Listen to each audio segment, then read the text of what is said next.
बिस्मिल्लाहिर्रहमानिर्रहीम। अस्सलाम वालेकुम student, welcome to this video. इस वीडियो में हम लोग रीनल फेलियर के टॉपिक को डिस्कस करेंगे। रीनल फेलियर जिसको किडनी फेलियर भी कहा जाता है, यानी कि किडनी फेल हो गई, अपना फंक्शन सही से परफॉर्म नहीं कर रही। तो सबसे पहला क्वेश्चन है कि किडनी का फंक्शन क्या होता है। किडनी का फंक्शन होता है ब्लड को फिल्टर करना, यानी कि नाइट्रोजनस वेस्ट और टॉक्सिक सब्सटेंस को जो है फ़िल्टर करके उसको एक्सक्रीट कर देना, और जो फ़िल्टर हुआ ब्लड होता है वो वापसी बॉडी में चला जाता है। अगर किडनी ये फंक्शन परफॉर्म नहीं करेगी तो क्या होगा कि जो नाइट्रोजनस वेस्ट हैं, एक्सिस वेस्ट हैं, जो रिमूवेबल वेस्ट हैं या टॉक्सिक सब्सटेंस है, हमारी बॉडी के अंदर जमा हो जाएंगे।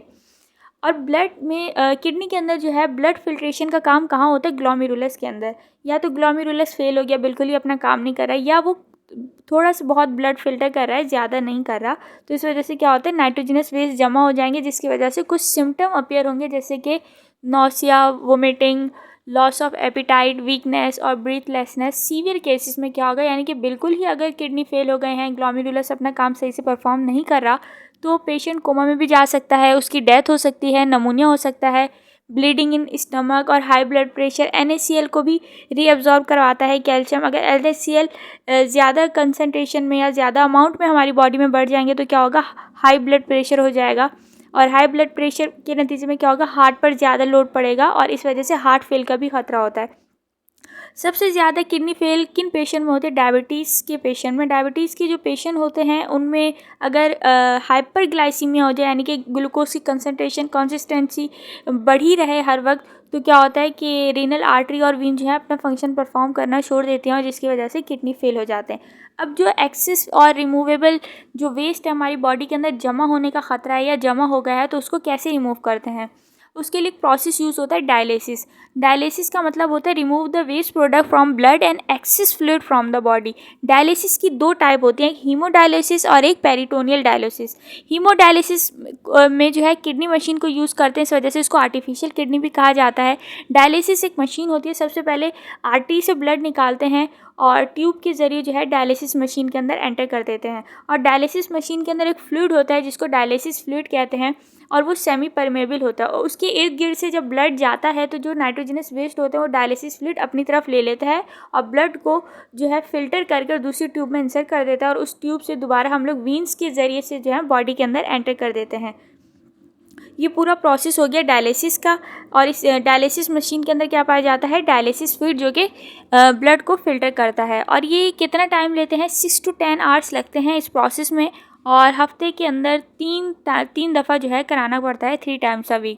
और दूसरी टाइप थी इसकी पेरिटोनियल डायलिसिस। पेरिटोनियल डायलिसिस क्या होती है, एब्डोमेन में हमारी कैविटी होती है, पेरिटोनियम कैविटी, वहाँ पर जो है उसे जो है इंसाइजर कर देते हैं, यानी कि थोड़ा सा कट लगाकर उसके अंदर एक ट्यूब इंसर्ट करते हैं जिसको कहते हैं कैथीटर, और वो पेरिटोनियम कैविटी के अंदर जाकर खुलती है। अब इसमें क्या होता है कि वो जो कैथीटर ट्यूब थी उसके बाहर का पहले प्रोसेस देख लेते हैं कि उसके साथ एक बैग अटैच होता है, उस बैग के अंदर होता है डायलिसिस फ्लूइड।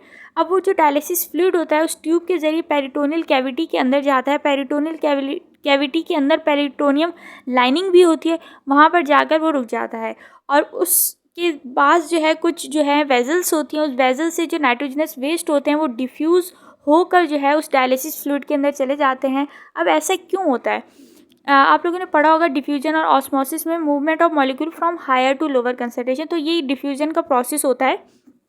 और यहाँ पर ये जो सेमी परमेबल मेम्ब्रेन भी प्रेजेंट है, तो इस वजह से ये सेमी परमेबल मेम्ब्रेन के ज़रिए जो नाइट्रोजनस वेस्ट मटेरियल हैं वो ब्लड से जो है डायलिसिस फ्लूइड में चले जाएंगे, और फिर डायलिसिस फ्लूइड उसे वापसी जो है मशीन में ले जाएगा, और ये इसको एक्सक्रीट कर देंगे, और इस तरह से ब्लड जो है फ़िल्टर हो जाता है।